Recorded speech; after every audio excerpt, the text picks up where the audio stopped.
ในวันที่ 2 เมษายน 2026 ที่นครหลวงวิจันทร์บริษัทลาวมันนี่โมบายโซจำกัด หรือ M-Money X ได้ร่วมมือกับวีซ่าเพื่อเปิดทดลองบัตรวีซ่าพรีเพดการ์ดและพัฒนาวีซ่าเพย์เพื่อการชำระเงินดิจิตอลในลาวและสากล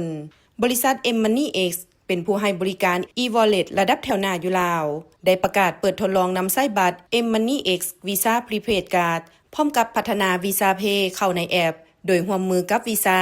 ผู้นำด้านการชำระเงินดิจิตอลระดับโลกโดยมีธนาคารร่วมพัฒนาลาวมหาชนเป็นสปอนเซอริงแบงค์สำหรับการร่วมมือในครั้งนี้มีเป้าหมายเพื่อเล็งการนำใช้การชำระเงินดิจิตอลและสนับสนุนการเปลี่ยนผ่านของลาวไปสู่สังคมบ่ใช้เงินสด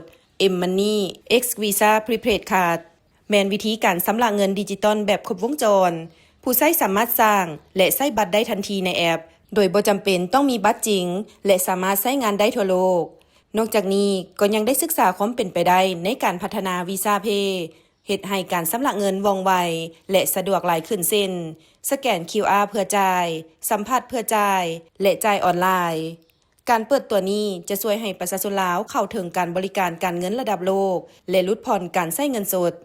M-Money X มุ่งมั่นพัฒนาระบบการเงินดิจิตอลที่ปลอดภัยและทันสมัยสำหรับทุกคน